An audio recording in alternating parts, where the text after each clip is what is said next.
that the world may never forget. The world must never forget the month of June 1976.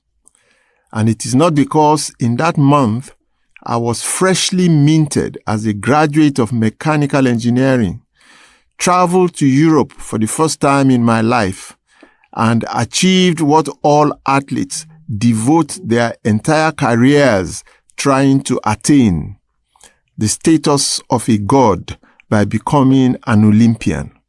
No, none of that.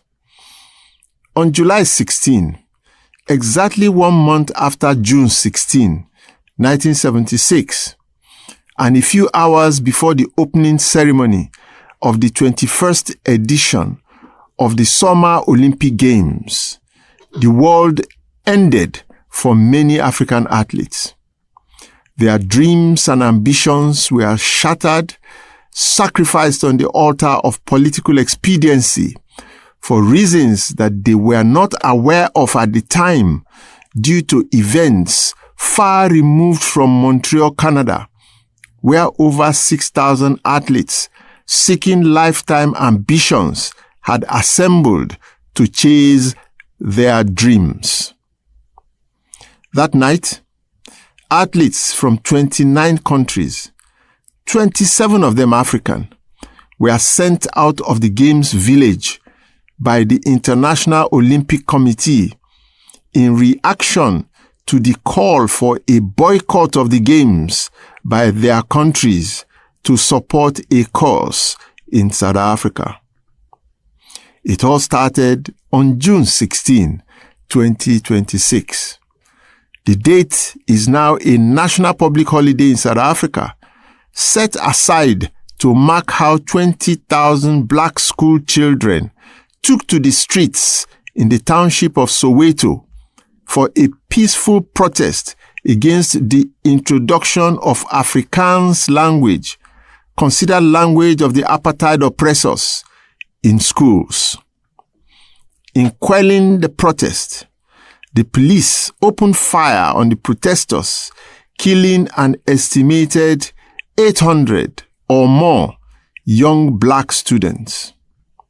The entire country was engulfed, and many black activists that joined in the struggle were arrested, with several ending up in jails or fleeing the country into exile. The incident is recorded in history. It marked a watershed in South African history, leading to significant political developments that changed the story of the country, including the eventual abolition of the apartheid system of government, the independence of South Africa, and some countries, including Zimbabwe, known then as Rhodesia, the release of Nelson Mandela, and several other political prisoners from jail, and the election of the first black president of South Africa.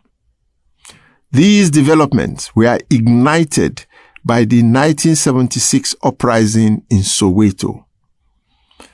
For 1 month after, up till July 16, 1976, sport became subtly involved with a global call by the United Nations for the isolation of South Africa from all international sporting events. Otherwise, as ordinary citizens of the world, all of us going to the Olympics as athletes then were as distant and remote from the events in Soweto as the stars are from the moon.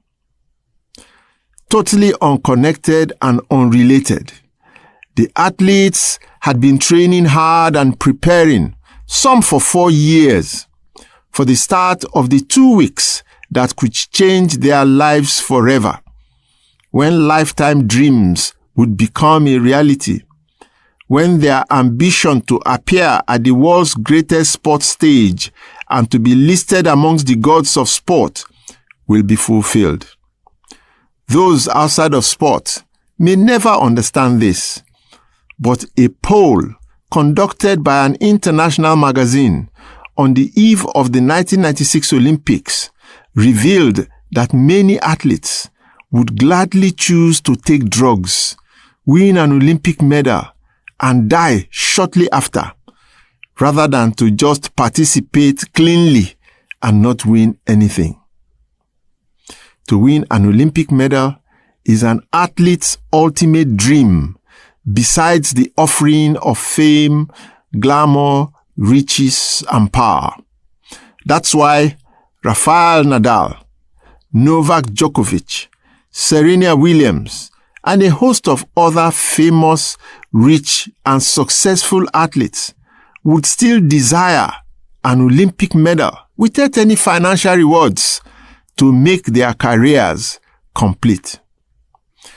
Whilst in that spirit, on July 16, 1976, after participating in the dress rehearsals for the march past of the opening ceremony, the athletes from the 29 protesting countries were given 1 hour to leave the Olympic Village. That's how their dreams were shattered and their hopes were dashed. Many never recovered from the shock, disappointment, and pain of that missed opportunity. The saddest part is that even as they were bundled from the Olympics before the whole world, they were completely forgotten after that, also by the world. Since 1976, their story has not been recalled or retold. No one has asked what happened to the individual athletes after the Games. 2 years ago, for the first time in history, several of the athletes from Nigeria and Filbert Bayi from Tanzania met and shared their individual stories. The stories revealed unbelievable depths of pain and of unquantifiable loss, with tears flowing from the eyes of those present as the athletes unburdened their hearts and released the frustration and depression of almost half a century. Several of them had gone into depression, drugs, and alcoholism. Many had died in frustration. For some, there was no second chance to return to the Olympics. Meanwhile, their involuntary sacrifice had changed the world. For the next 2 Olympics in 1980 and 1984, boycotts became weapons of global politics and diplomacy that shook the whole world. Presently, preparations to mark the 50th anniversary of the 1976 Soweto uprising have started in South Africa. Not a word of the 1976 Olympics and its sacrifice by over 100 athletes from 27 African countries and Iraq and Guyana are being recalled for mention. The organizers either do not know or do not remember. South Africans generally are not even aware of the events of Montreal 1976 as a major part of their South African story. Interestingly, until the Nigerian Institute of International Affairs unearthed the story, assembled some of the surviving athletes in Nigeria, and honored them with the support of a patriotic Nigerian, Dr. Allen Onyema, and his airline Air Peace, the world had forgotten about the athletes who sacrificed to seek freedom and justice for the black race. As June 16, 2026 approaches, my friends Idoreyin Uyo, Biki Minyuku, Pet, Laurie Golding, Ron Freeman, and I are embarking on a project to remind the world about 1976 and about the still unacknowledged and unheralded athletes. The difficulty in unearthing the past continues quietly. Some very interesting names of those involved from different countries are popping up and creating excitement amongst us. Until now, even I did not know that the following famous athletes were a part of the 1976 historic boycott, a very significant part of African history that the world must never forget.